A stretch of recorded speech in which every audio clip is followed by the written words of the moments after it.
Thank you for staying tuned to Breakfast Weekend, and this is our Guest of the Week segment. Our Guest of the Week is someone very important, someone you'd love to listen to and learn a lot from. Now, is Professor Ambassador Tunji Kolapo.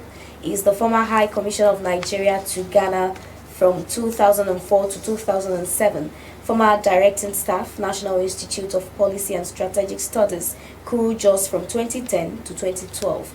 Is the former head of International Affairs and Diplomacy at Afe Babalola University, Ado Ekiti from 2013 to 2015, and former head of Department of History and International Studies, Bowen University, Iwo from 2015 to 2019, an adjunct professor at Koladaisi University, Ibadan. Currently, he is the professor of International Studies, Department of Sociology, Psychology, Criminology and Security Studies, Lead City University, Ibadan. He's someone who has studied all over, from in Nigeria to London to the United States.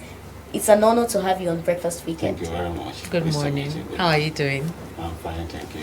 Now, as Wura said, you have studied literally far and wide. And looking at the society of today, education is not something that many people are so interested in, one. And then, you know, there's the place of vocational studies are the way to go now. Yes. For you, was it a thing of passion, interest to go so much into education like that? Okay, well, passion and interest. Well, if you, let me give you some background. Please. You know, it's possible. I was pursuing my career, okay, and I was also pursuing my passion for learning. Before I started, I even went to the university system. My first career was not in academics. Okay, you'll see, my first degree was sociology at Ibadan, and immediately after youth service, I launched into a career because and that my first career was in corporate management, private sector for most of the time, corporate human resource management, which took me to UBA, Pricewaterhouse, but I headed that. So in 1979, from 1994 rather to 1999, I was the Human Resources Chief of Nigerian Coca-Cola bottling company. So, but still talking about this education, okay, while I was pursuing that, my first career in corporate masters, I started my career working after my first degree, like every young Nigerian there. You know, we were a generation where before you even left university, I mean, jobs were offered to you, you know. And you literally, I remember my first job at IFE as admin officer in 1975. I finished at TU in 1974, did my youth service, and by August I started work at Prof. And from there, after a year, I joined the newly established Broadcasting Corporation of BCOS. I can say connection with you, with one of your directors there. So I was in administration there too, and then up to 1979, when I now went to the private sector. And so, but then the interest, the passion for learning has always been part of me. So while I was in UBA, because that was where I went to after I left BCOS, that was my first private sector professional job. So I took a leave of absence, so look, without pay, without anything, 1 year to go and do my postgraduate masters at the London School of Economics. And before I even finished, the UBA had called me, you must return, because I was the first area personnel manager of UBA for West in Ibadan here, from 1979 to 1981. So when I now, so I did my masters and I came back and I continued my career. So you can see, and that career went on from one company to the other. I told you a number of places. Okay, please, I'd like to come in there. Yes. There seems to be I have an idea, or let me just guess what those interests are. I see a number of things in sociology, psychology, criminology, and stuff like that. Is that the thing you're actually passionate about, or it was just about learning everything you just take in? Okay. My first my first study was sociology. Sure. You know, so, well, one thing about sociology is that, I tell students, sociology impacts every discipline, every sector of society. As a sociologist, you could fit into you could fit into the medical field, you could fit into engineering, because even in university, there is a sociology of medicine, there is a sociology of education, there is a sociology of the military. So sociologists are trained, because training about is knowledge of society, the human beings, human groups, culture, and everything. So that had sort of given me some broad vision about even what I can be. So I was never afraid to even dabble into other fields after my first degree in sociology. So I went into management, and then then finally settled to do my doctorate at UI again, and that was when I was running off my career in the private sector. I was at Coca-Cola. I was head of human resources there. So I did it, and then I exited that sector. Say no, now I have to move in a different direction. So that was the way it happened, and that was what took me to government for some time, working as Secretary of the Policy Think Tank for President Obasanjo, who had called me to be the secretary of that group, which he set up, and then funded by development partners. It was in the course of that job that my interest in international affairs started growing. Yes, and I got interested in it. And then I studied international relations, and then did a lot of courses. You know what I mean? You must have a passion for learning. You must have this quenchable thirst, to develop yourself, to improve yourself, to want to be versatile. Say you can talk about this. So that was actually what it. And then so I got to do that, and then I became ambassador. I still continued along that line, and finally when I finished that one, I said, no, it's time for me to go into teaching. Exactly, that was what I was going to ask. Yes. Was it while you were pursuing your passion for learning? Yes. Were you doing it with the goal in mind that, okay, someday I'm going to impart all this knowledge to people? That's a beautiful question. Yeah, because when I was, I was getting to the tail end of my career in Coca-Cola. I was young, because 1994 when I became the chief of human resources, just like 44, and then, but I know in corporations then, even at 50, you can be given, you can be paid off because the organizations, they're already restructuring, they want to bring in young blood and young distance. So I decided that, yes, look, I don't have much long to stay in the private sector. Let me continue, and because I know that after, I'm not a politician. I've not been interested in politics. I've not been interested in business. I've always been interested in the knowledge and impacting knowledge. And I knew that I would want to teach, in a higher institution, to impact knowledge. And I've gathered experience too, so that when I'm teaching, I'm not just bringing in my pure academic knowledge, theoretical. I'm bringing in my practical experience, and that's actually what I've been doing the past 10 years, teaching several private universities. So I teach diplomacy, I teach management, I teach sociology, I teach all those things. I started from your passion to learn. Yes. Now, being the one who is passing learning down to people, how does it make you feel when you see people who are indifferent, don't let me say don't care at all, to learning? How do you feel? And how do you get them, if you can, or if you do, get them to change? Or what do you think is even responsible for that? Is it that people just see learning as something I need to do just to be able to get the job, so I can get my certificate and get a job, or people don't understand? There are different categories. There are some like that. It's just that it's like it's being forced on them. I need to go to school and to be able to, because they have no interest in, maybe their passion is somewhere else. But because of the pressure from parents, that look, if you don't, whatever else you want to do, just go to school. First of all, do this. Which is important, because a lot of students say, I want to do business. I say, yes, before you do business, you must acquire knowledge first, because the knowledge you acquire will also help in your business. So Then we have stories of people who go into business, they don't have any something, they are lucky they mix, and then something happens. Then they have nothing to fall back onto. Whereas if you had your education, you have your degree, you can even go into a career with that, and you know. So there are some like that. But there are also some who are also, even right now, but I have experience in private university, you have some of these students, and every day I talk to them. Even this week, say, look, you're in private university, your parents are paying so much. But some of you, you don't even want to, you don't want to come to lectures. You don't want to do assignment. You don't want to do this. Do you ever think of your parents' investment on you for your future?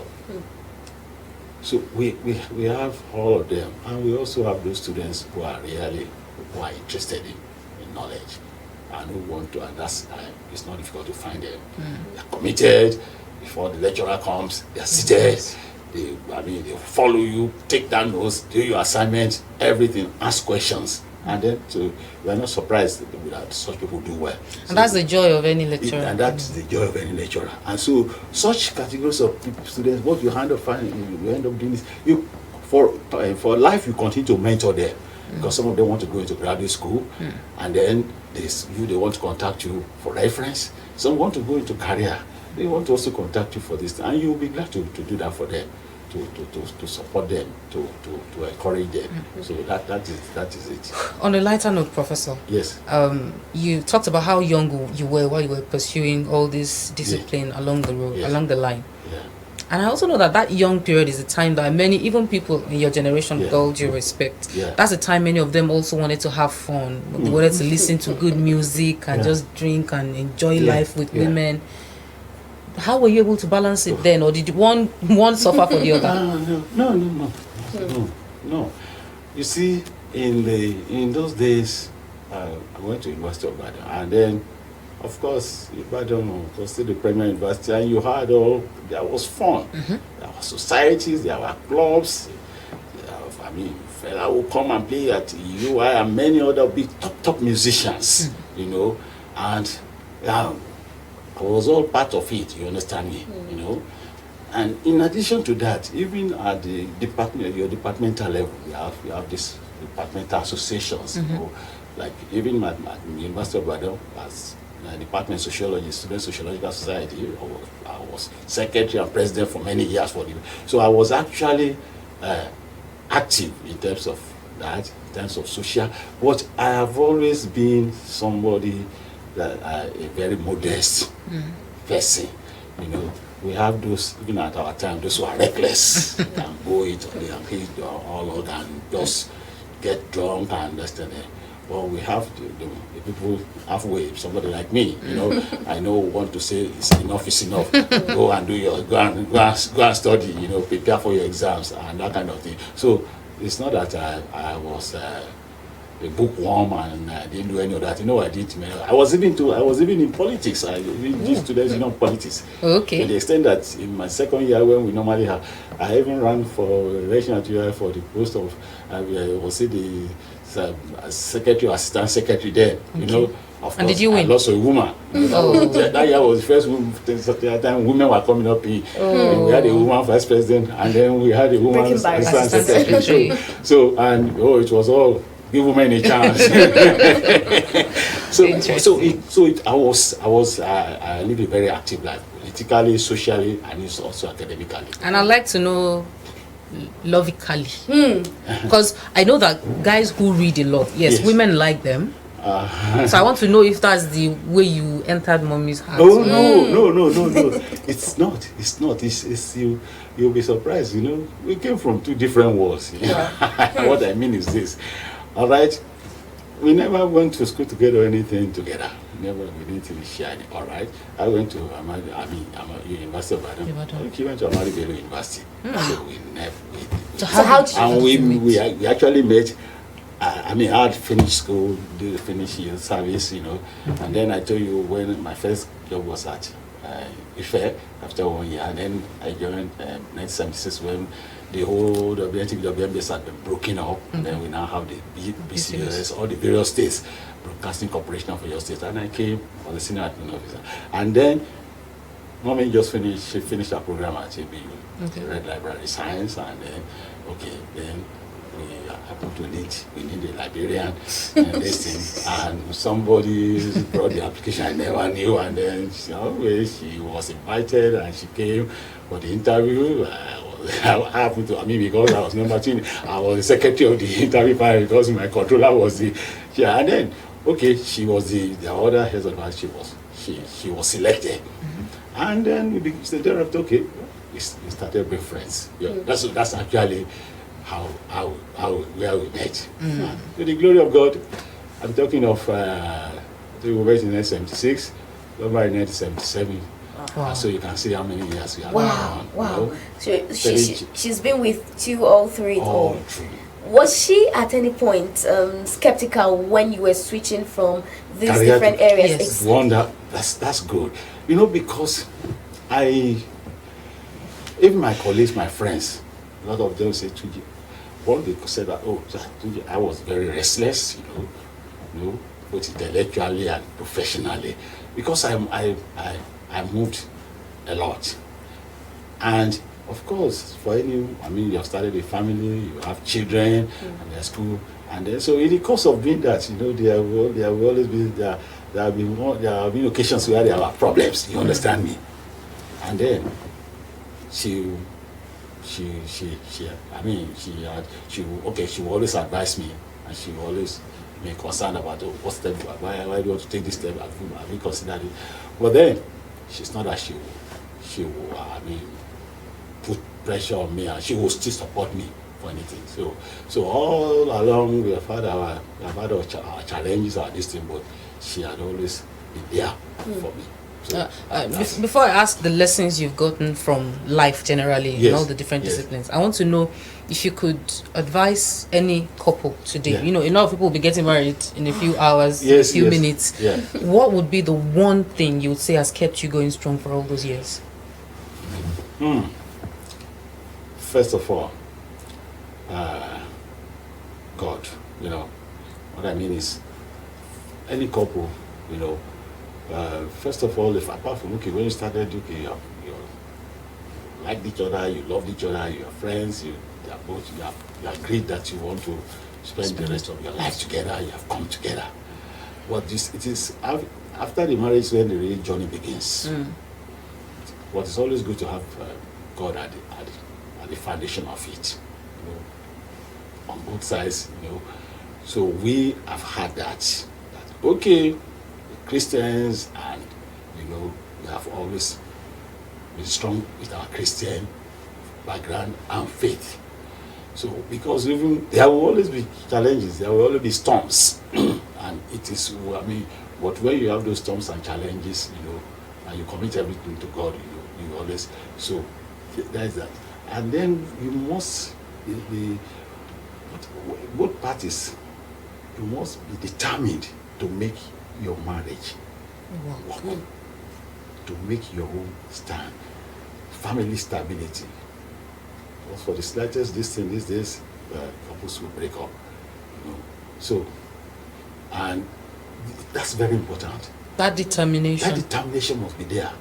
And Because sometimes- can there be anything that can break a marriage? Should there be anything that can break a marriage? there's so many things can break the marriage. So will the determination work in that case? Determination will work in the sense that if the parties in question are determined that yes, there are these forces, there are these storms and these challenges, but we are determined to stand by when children are involved. We love the children. We want to be together to take care of them, to nurture them, to mentor them, to see them succeed in life. And because at the end of the day, it is even you that they will be their reference point. So it is very important. So family, love, faith, and it is very important.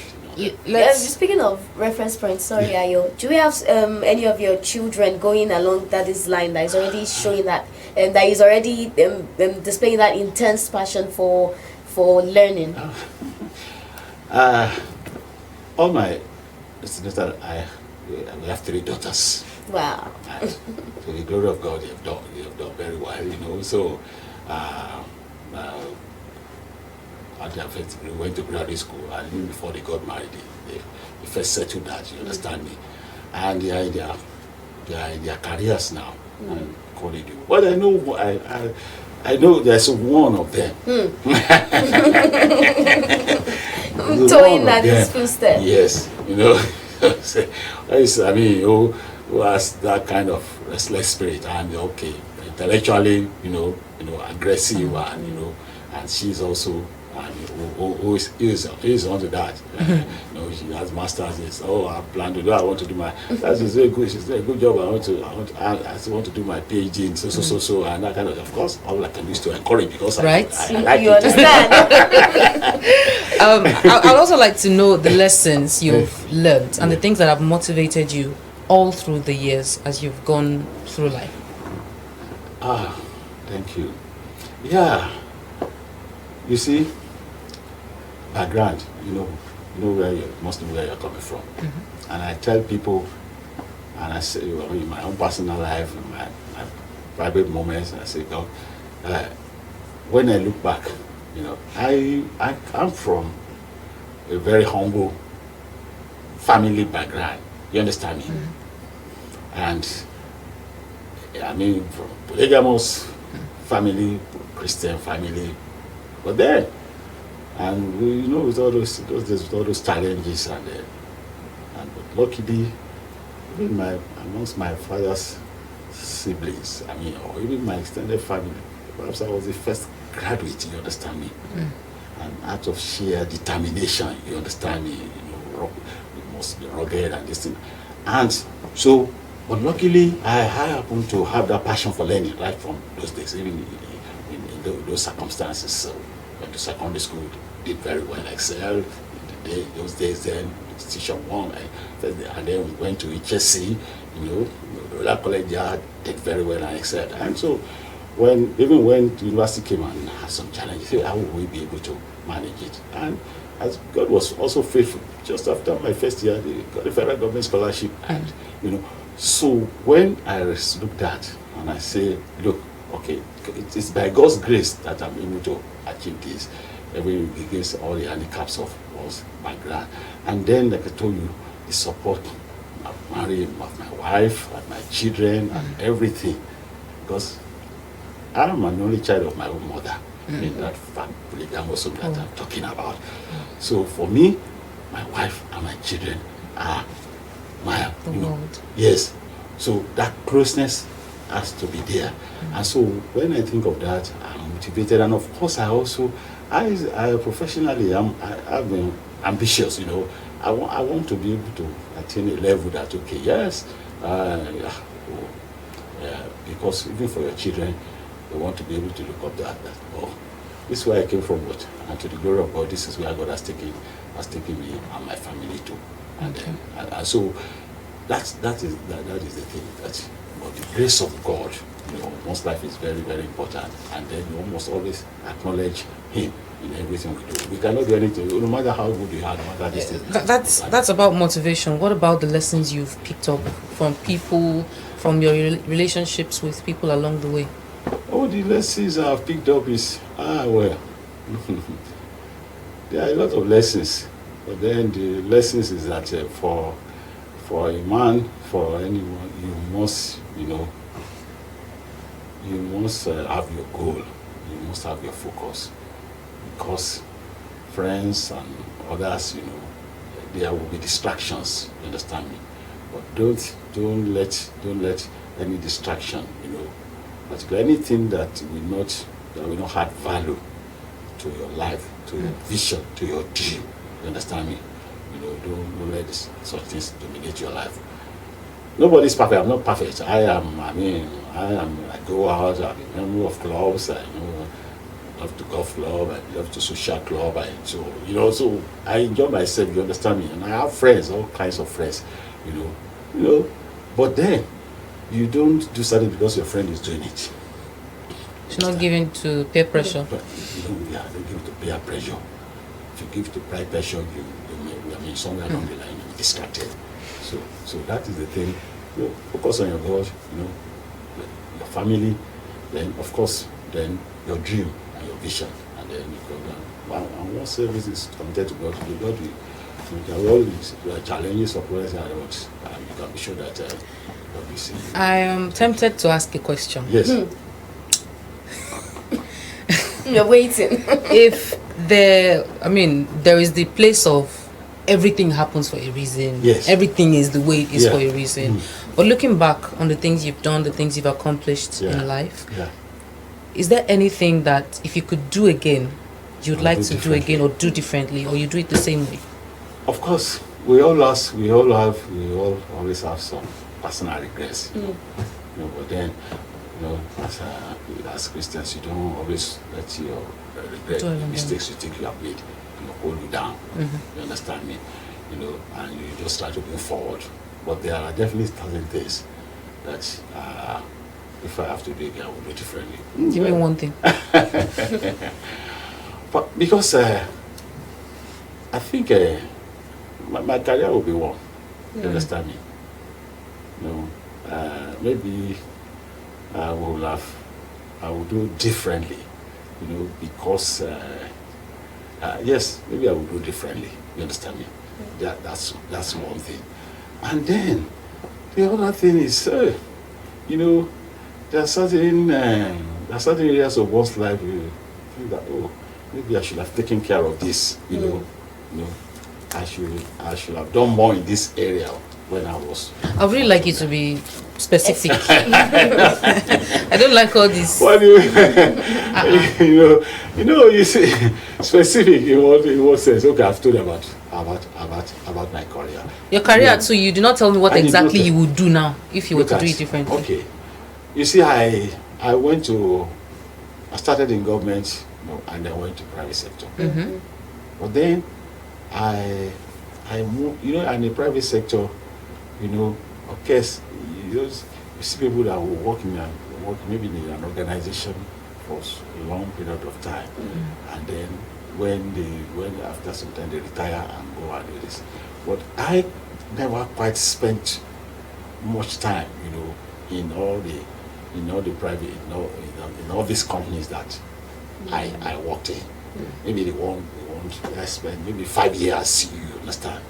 And there are certain losses that I incurred as a result of that, not taking advantage of certain benefits that I will have accrued to me, if I spent longer in such employment.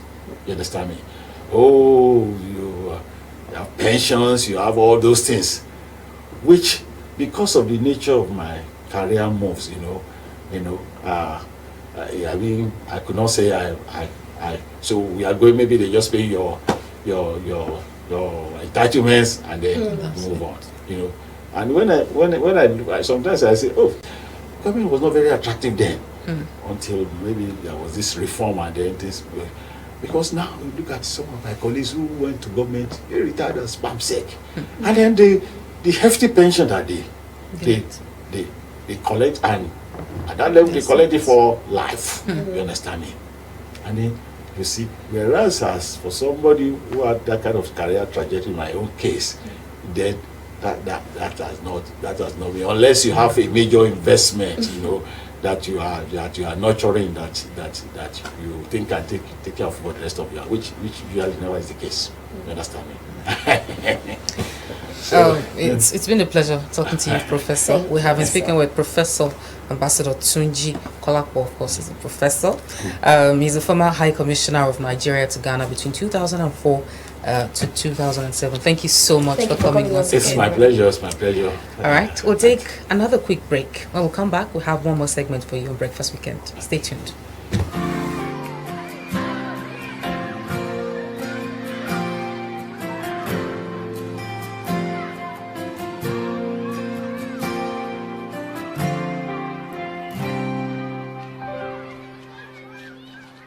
A child in the distance